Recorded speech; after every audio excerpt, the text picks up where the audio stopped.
Xenotransplantation, a term derived from the Greek word xeno, meaning foreign. It's a procedure that involves the transplantation of living cells, tissues, or organs from one species to another. The unavailability of adequate human organs for transplantation has resulted in xenotransplantation gaining momentum. But can it really be a game changer? It is a game changer because, now we will have these organs readily available. If this works, and I hope it will work, we'll have these organs available. We can, we have the technique of genetically modifying. So if there are more tweaking required for modifying the genes, we will be able to do that. Did you know that the world's first ever living organ transplant was successfully carried out by American physician Dr. Joseph Murray in 1954? He performed the human kidney transplantation between identical twins. The twin who received the kidney lived for 8 years. The groundbreaking surgery ushered in the era of organ transplantation. In 1962, Murray and his team successfully completed the first organ transplant from an unrelated donor, giving hope to millions of patients each year.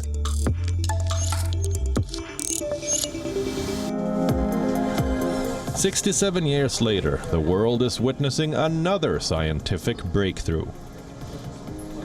In early January, US surgeons successfully implanted a heart from a genetically modified pig in a man, in a last-ditch effort to save his life.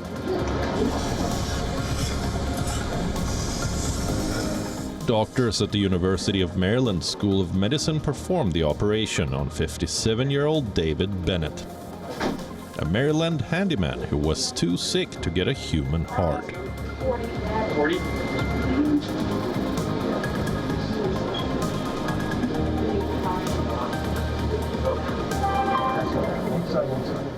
In the history of transplantation, no one has ever put a pig heart in a human. So this was the first. While it's hard to say how the patient will do in the long run, so far he is reported to be all right. The surgery is a turning point for medical science. It's a breakthrough in the human quest to one day use animal organs for life-saving transplants.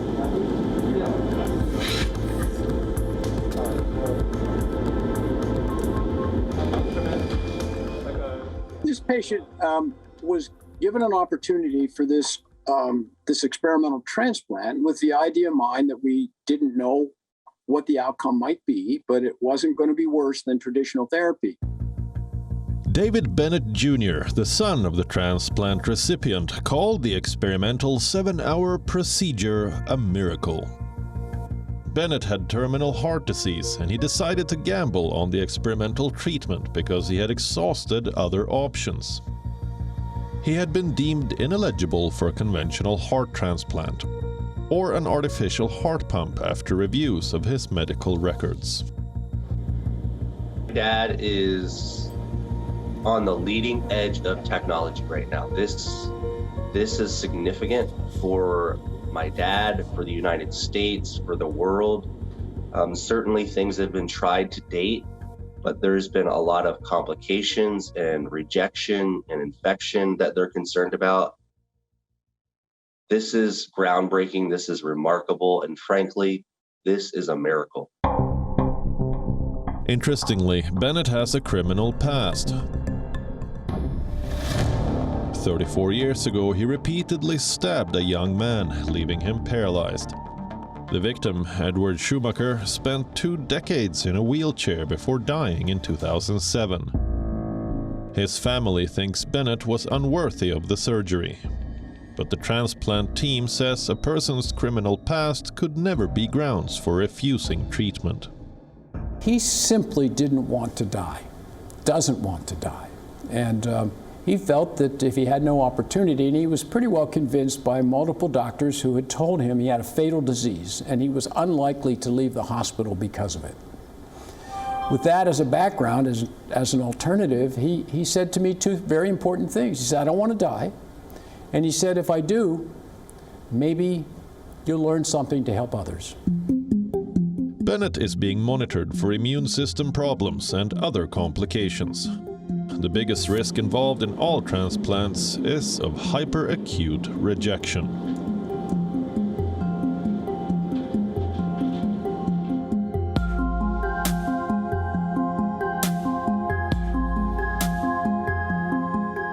Nearly all transplanted organs trigger some rejection problems in their new owner, even when they are from the same species.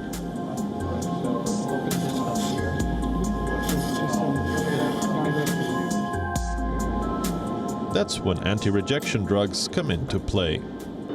Only transplants between identical twins are completely accepted. Rejection occurs because the recipient's immune system recognizes that the new organ is not its own.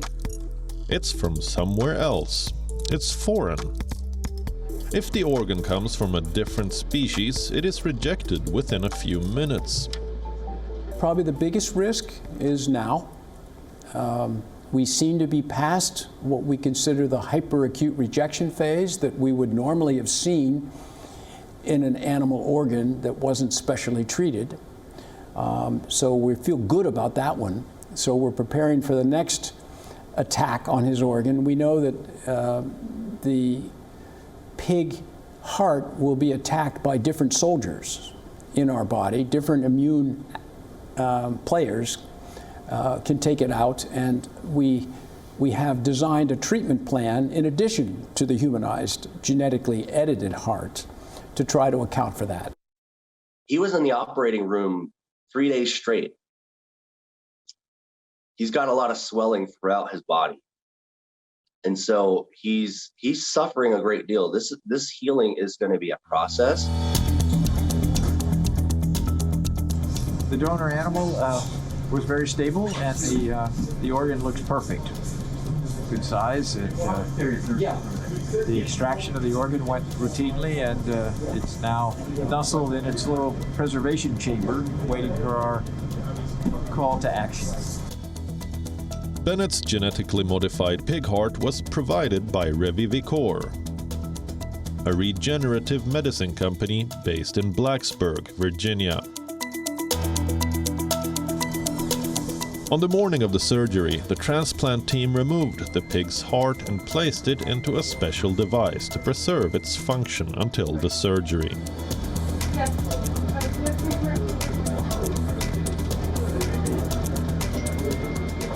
We started the surgery on our patient around 8:30. He had had previous heart surgery, so it took a while to prepare the operative site such that we could remove his heart and replace it with that of the animals. That process took a few more hours, and really towards the end of the afternoon, we were prepared to discontinue the surgery and test the new heart in its new environment. And we were quite pleased that as we separated from the heart-lung machine, the animal heart was functioning, by my eye at least, just about as normal as we could have expected. We are all very excited to see this big heart beating in this human.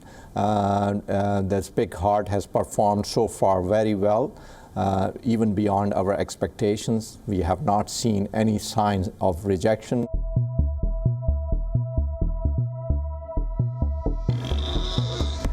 Are you wondering why a pig's heart was chosen for this transplant?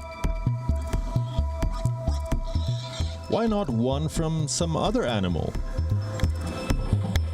Pigs have long been a tantalizing source of potential transplants because their organs are so similar to humans, especially the heart and kidneys. It is said that a hog or a farm pig's heart at the time of slaughter is about the size of an adult human heart. Advantage of the adult pig heart is it's almost similar the anatomically is similar to the human heart. When we teach also, it's very difficult to get a human heart to have in a cadaver. So what we teach the students is with a pig heart in a workshop. Another advantage, pigs have large litters and are easy to breed. Since millions of pigs are slaughtered annually for human consumption, there should be no ethical objection to using their organs for saving human lives. There was also the fact that pigs are suitable for genetic engineering. In the past, efforts at pig-to-human transplants have failed because of genetic differences that caused organ rejection or viruses that posed an infection risk. But geneticists managed to tackle this problem, editing away potentially harmful genes. The problem is they endothelium secretes a protein called GAL. As soon as it is transplanted in humans, the humans produce antibodies to that GAL protein. By genetically engineering, they take care of all these adverse events happening. They modify the pig. Almost 10 genes were modified in that pig. 4 of them were knocked out, 6 were added. In addition, they inactivated a growth protein, which doesn't allow the pig heart to keep growing once it is transplanted. That also we don't want to happen. By genetic engineering, you can take care of the adverse events which can happen by rejection of the heart by the donor. Apart from the re-engineered pig heart, Bennett also received an experimental anti-rejection drug. The procedure was funded in part with a $15.7 million research grant to evaluate how Revivicor's genetically modified pig hearts performed in baboons. The study involved transplanting hearts from juvenile pigs into male baboons. But for a common person, how expensive will this transplant be if it ever becomes a reality? In India, the average cost of a kidney transplant is 7 to 10 lakh rupees, or 10,000 to 14,000 US dollars. The average cost of a heart transplant can go up to 25 lakh rupees, or 33,000 US dollars.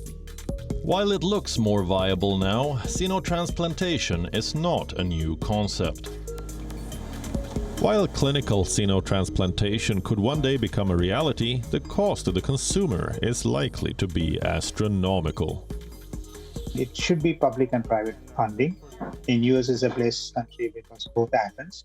And in future time will only tell what will happen to the transplanted heart. And if it is successful, I think there'll be a boom in this field.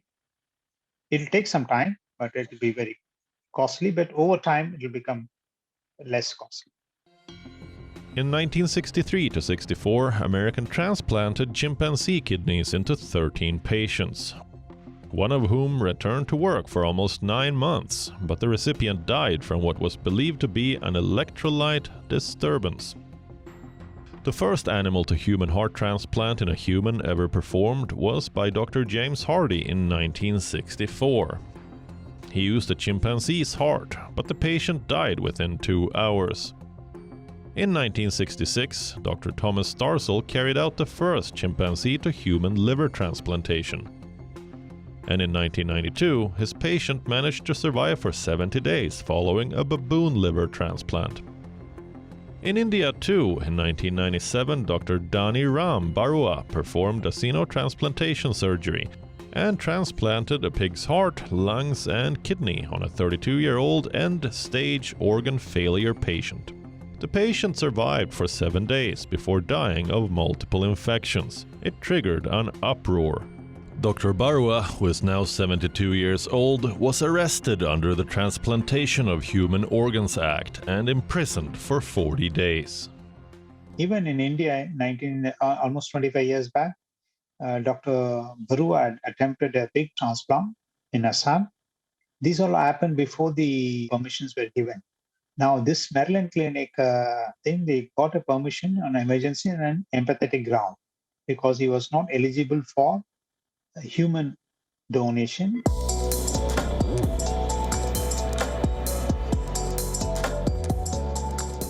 In another milestone in the field of xenotransplantation, last September, doctors in Alabama carried out the second known kidney transplant from a pig to a human, the first inside a person's body.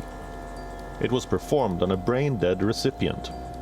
57-year-old Jim Parsons was a registered organ donor, but his organs were deemed unsuitable after he was injured in a motorcycle crash. His family decided to give permission for the proof of concept experiment. His parents were giving their bodies to science. And so we often talked about what was going to happen with our bodies. And not that we were necessarily going to give them to science, but we definitely were pro-organ donation. There was no doubt in my mind that that's what he wanted to do. Generosity of a donor family. We were able to take a human brain-dead donor whose organs were not able to be placed for transplant, and we enrolled the decedent in a study in which we took out the decedent's native kidneys and we transplanted 2 kidney xenografts, and these are kidneys that were genetically modified in the context of a pig host, and they were transplanted into a human. For 77 hours, until Parsons' body was removed from life support, the pair of pig kidneys survived with no sign of immediate rejection. Just a few days before this surgery, surgeons at New York University temporarily attached a pig's kidney to blood vessels outside the body of a deceased recipient to watch them work. All of the laboratory tests and everything that we did all looked pretty normal, in terms of what we would expect when we did a human transplant. So 2 things: no evidence of this, vigorous early rejection. And the second thing, the kidney functioned well. This is the new age of organ transplantation. According to a World Health Organization report, about 10,000 kidneys are traded on the black market worldwide annually, or more than 1 every hour. Using organs from animals instead of those donated by humans can end this type of trade. But apart from scientific challenges, there are many ethical issues surrounding xenotransplantation. Let's look at them. Many animal rights groups condemn these experiments for obvious reasons. They claim if xenotransplants become a clinical reality, animals will be bred solely as a source of organs for humans. People for the ethical treatment of animals describes Bennett's pig heart transplant as unethical, dangerous, and a tremendous waste of resources. Animal cruelty is one of the reasons why non-human primates like apes are used very sparingly, though experiments are regularly conducted on monkeys. And then there's the religious aspect. Both Islam and Judaism prohibit the consumption of pork. Will using pigs for human transplants defy strict religious laws? Pakistani-born doctor and the director of the cardiac xenotransplantation program at the University of Maryland School of Medicine, Dr. Mohammed Mansour Mohiuddin, is the man behind the latest pig heart transplantation. He says he received backlash from his own family members for the landmark surgery. In a world that is already battling a coronavirus pandemic, there are fears that cross-species transplantation could cause other new infections that spread from animal to humans.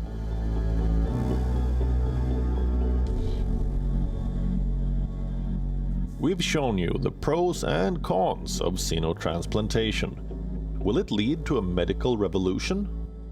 It was always said that xenotransplantation is the future and always will be. This was quoted multiple times. I would like to say that xenotransplantation is now the present.